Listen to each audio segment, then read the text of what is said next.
మాట్లాడుతూ అదేవిధంగా ఆన్లైన్లో అందుబాటులో ఉన్నారు సీనియర్ పొలిటికల్ అనలిస్ట్ కోటేశ్వరరావు గారు. సో నిజంగానే మరి కవితకి ఈ బెయిల్ విషయంలో మరి ఏ విధంగా ముందు ఏ విధంగా ఫర్దర్గా మరి ఇష్యూస్ ఉండబోతున్నాయి అనేది వాళ్ళని అడిగి తెలుసుకునే ప్రయత్నం చేద్దాం. ముందుగా మీకే, ఎందుకంటే చూసారు చాలాసార్లు ఫరీజ్ గారు, మనం అంటే ఇది కేవలం కక్షపూరితంగా ఒక బీజేపీ ఆడిన నాటకం కింద అభివర్ణించి ఈడీ కేసులు పెట్టి లిక్కర్ స్కామ్లో కవిత గారిని అరెస్ట్ చేశారని చెప్పేసి అన్నారు. సో మొత్తానికైతే ఆమెకు సంబంధించినటువంటి అన్ని ఆధారాలని ఈడీ ఎంక్వైరీ చేయకుండానే ఒక అపవాది కింద అరెస్ట్ చేశారు అని కేసీఆర్ గారు కూడా అన్నారు. అది కేసు కూడా ప్రూవ్ కాలేదు, కడిగిన ఆణిముత్యంలో బయటకు వస్తుందని చెప్పి అన్నారు. ఈరోజు అదే జరిగిందంట. డెఫినెట్లీ అండి. ఇవాళ వాస్తవంగా మేమందరం ఉదయం నుంచే కోర్టు ప్రొసీడింగ్సే చూస్తున్నాం. దాదాపు 1:40 కోర్టులో ప్రొసీడింగ్స్ జరిగినాయి. వాదనలో సుప్రీంకోర్టు బెంచ్ మీద 2 జడ్జిలు ఎవరైతే విన్నారో, ఇటు ముకుల్ గారు కవిత గారి తరఫున వాదించిన సీనియర్ న్యాయవాది ముకుల్ గారు కానీ, లేకుంటే అక్కడ ఏసీబీ తరఫున ఈడీ తరఫున వాదించిన రాజు గారు కానీ, ఇద్దరు కూడా దాదాపు వాళ్ళ వాదనలు వినిపించారు. లైవ్ మొత్తం చూస్తున్నాం. ఆ లైవ్లో చూస్తుంటే వాస్తవంగా అండి ఒక్కొక్క ప్రశ్న ఒక్కొక్క వాదన మేమైతే ఇన్ని రోజులు బీఆర్ఎస్ పార్టీ తరఫున నేను కూడా ఇక్కడ పలు దఫాలుగా నేను ఏదైతే చెప్పినా అక్కడ అదే జడ్జిలు కూడా అవే ప్రశ్నలు లేవనుతుంది చూడండి. ఎందుకంటే వీళ్ళే చెప్తున్నారు దాదాపు 5,000 పేజీల ఛార్జ్షీట్ దాఖలు చేయడం జరిగింది, 4,493 మంది సాక్షులను విచారించడం జరిగిందని చెప్పారు. అయినా కూడా ఈమె పాత్ర ఇది ఉన్నది అని స్పష్టంగా చెప్పలేకపోయినారు. ఈరోజు మళ్ళీ వాదనలు జరుగుతున్నప్పుడు మళ్ళీ అదే మొబైల్ ఫోన్ల విషయం పట్టుకురావడం జరిగింది. 15 ఫోన్లు పలగొట్టిండ్రు, లేకుంటే ఫోన్లు ఇంతకుముందు పలగొట్టిండ్రు అని చెప్పిండ్రు. మరి లేవు ఆ ఫోన్లు అక్కడ ఇచ్చినామంటే కాదు, ఆ ఫోన్లో ఉన్న డేటా మొత్తం అరేంజ్ చేసి ఇచ్చిండ్రు.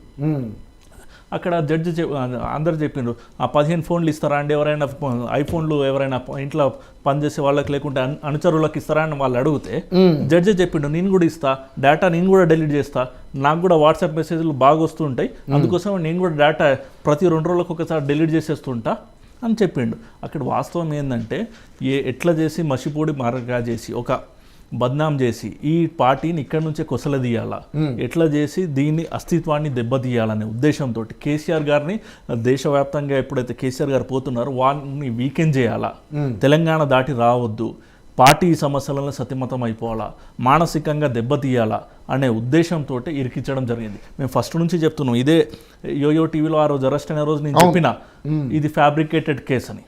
ఇవాళ వాస్తవంగా అదే తెలుస్తుంది. ఎందుకంటే 166 రోజులు పెట్టి ఛార్జ్షీట్ అయిన తర్వాత కూడా అన్యాయంగా, ఎందుకంటే ఎవరైనా మహిళలకు మనీ లాండరింగ్ సెక్షన్ యాక్ట్లో సెక్షన్ 45 తరఫున ఏంటంటే కొన్ని వెసులుబాట్లు ఉంటాయి, వాళ్ళకి ఆ వెసులుబాట్లు కూడా రానియకుండా. ఎందుకు కల్వకుంట్ల కవిత గారు బాగా చదువుకున్న వ్యక్తి, ఎంపీగా పనిచేసిన వ్యక్తి, తనకు అది అవసరం లేదు. మహిళలు ఎవరైనా మహిళలే ఉంటారు కదా అండి. మరి సోనియా గాంధీ గారు కూడా అది ఒకసారి ఈడీ విచారణ జరిగినప్పుడు అదే యాక్ట్ కింద వారికి కూడా ఆ వెసులుబాటు పొందినరు. మరి వారికి వెసులుబాటు పొందినప్పుడు ఈరోజు కల్వకుంట్ల కవిత గారికి ఇన్ని రోజులు ఎందుకు పెట్టాల్సి వచ్చింది? ఉట్టిగా కక్షపూరితంగా దాంతో. అందుకోసం ఇవాళ జడ్జిలు వాళ్ళే ఉల్టా ప్రశ్నించిండ్రు. హైకోర్టు ఏదైతే ఈ గతంలో ఇచ్చిన తీర్పును తీవ్రంగా తప్పుబట్టింది సుప్రీంకోర్టు. ఈరోజు కొంతమంది నాయకులు వాళ్ళు ఏదో ఇది చేసి వాళ్ళు ఏంటంటే ఇన్ని రోజులు ఏదైతే వాళ్ళు అభియోగాలు మోపినరో దానికి అనుగుణంగా ఇవాళ కూడా ఏదో మాట్లాడదామని ఇటు బండి సంజయ్ గారు కానీ లేకుంటే మహేష్ కుమార్ గారు కానీ ఇవాళ వాళ్ళు మాట్లాడుతున్న విషయాలు చూస్తుంటే హాస్యాస్పదం అండి. సుప్రీంకోర్టు ధర్మాసనం తీర్పుని తప్పుపడతారంటే అంటే సుప్రీంకోర్టుని ఎవరు ఈడీని అవును సక్రమంగా విచారణ చేయండి. అవును, ఇది కేవలం కవిత గారి విషయంలో కాదు, గతంలో మనీష్ సిసోడియా గారి విషయంలో కూడా ఎప్పుడైతే బెయిల్ పిటిషన్ విచారణకు వచ్చిందో అప్పుడు కూడా ఇవే వ్యాఖ్యానాలు చేయడం జరిగింది. ఇవాళ కవిత గారు వ్యాఖ్యానాలు చేసుకుంటా ఇంకొక విషయము, ఇవాళ బండి సంజయ్ గారు మాట్లాడుకుంటా కాంగ్రెస్ బీఆర్ఎస్ ఒకటైపోయి కాంగ్రెస్ వకీళ్ళు వాదిస్తే కవిత గారు బయటకు వచ్చినట్టు. ఇవాళ పాపము మేము అందరం యువకులము, ఆయన అరే మా లాంటి యువకుడే పెద్ద స్థాయికి వెళ్ళిండు, సామాన్య కుటుంబం నుంచి వచ్చిండు, సామాన్య కార్యకర్త నుంచి వచ్చి కేంద్ర మంత్రి స్థాయికి ఎదిగిండని మేము ఎవరైనా ఆయన ఇన్స్పిరేషన్గా తీసుకోవాలనుకుంటా. కానీ ఆయన మాట్లాడే మాటలు చూస్తుంటే హాస్యాస్పదం, చెప్పలేకపోతాం. కానీ ఆయన ఎట్లా కేంద్ర మంత్రి అయిండు, ఆయన ఎట్లా చేసిండో అర్థమవుతలేదు. ఎందుకంటే ఎవరైతే ముకుల్ రోహ్తంగి ఉన్నాడో ఆయన దాదాపు 5 సంవత్సరాలు బీజేపీ ప్రభుత్వానికి సాలిసిటర్ జనరల్గా ఉన్నారు. మొన్న మోడీ గారు ఫస్ట్ టర్మ్లో అట్లా అంటే ఆయన బీజేపీ మనిషి అని చెప్పుకోవచ్చా అండి? ఎవరైనా సుప్రీంకోర్టులో సీనియర్ న్యాయవాదులు ఉంటారు, వాళ్ళకున్న మెరిట్స్ని బట్టి వేరే వేరే పొజిషన్స్ ఉంటాయి. ఏదైనా హై ప్రొఫైల్ కేసెస్ వచ్చినప్పుడు ఆ సీనియర్ న్యాయవాదులు ఉంటారు. కపిల్ సిబాల్ గారు ఇంతకుముందు కాంగ్రెస్ పార్టీలో ఉండే, ఇప్పుడు ఎస్పీ పార్టీలో ఉన్నారు. ఆయన వివిధ రాష్ట్రాల్లో మొన్న మమతా బెనర్జీ గారి తరఫున పోయి అక్కడ వాదించారు. అంటే Mamata Banerjee SP party and TMC party ఒకటైపోయినట్ట అండి? న్యాయవాది వృత్తి వేరు, వాళ్ళు ఎవరైనా హైర్ చేసుకుంటే వాళ్ళు వాదించేవారు, రాజకీయం వేరు.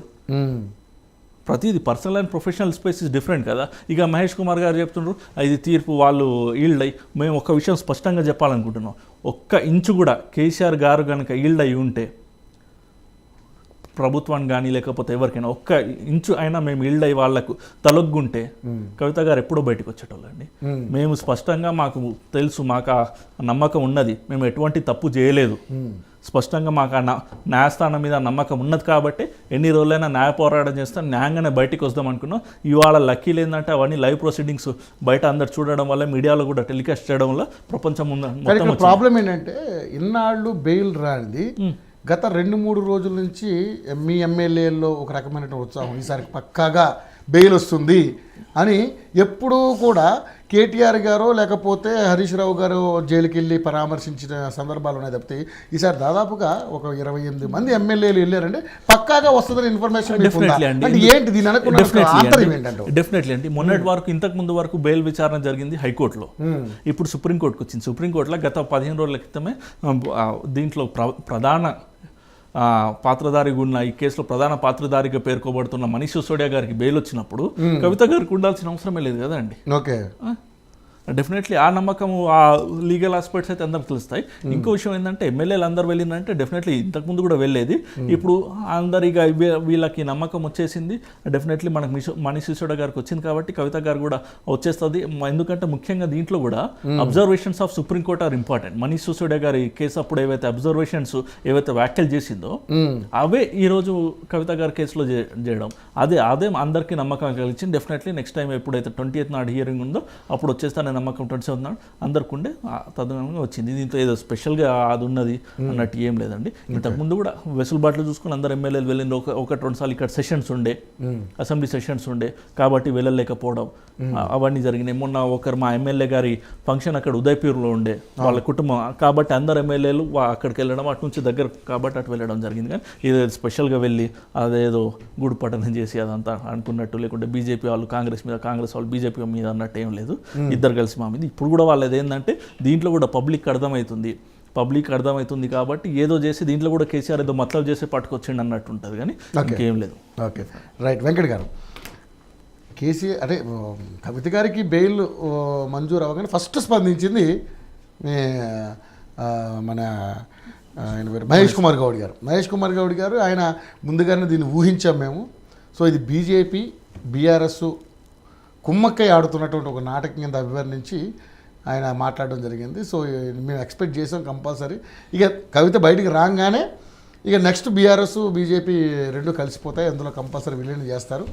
సో ఇవన్నీ ఈ నాటకాలన్నింటి మాకు ముందే తెలుసు అని చెప్పేసి ఆయన కొంచెం ఘాటుగా స్పందించారు. అంటే ఏంటి కవిత గారిని బెయిల్ మీద బయటకు తీసుకొచ్చినంత మాత్రానే పార్టీలో విలీనం చేసే అవకాశాలు ఉన్నాయంటారా? కారణం ఏంటంటారు? ఎందుకు అట్లా స్పందించారు?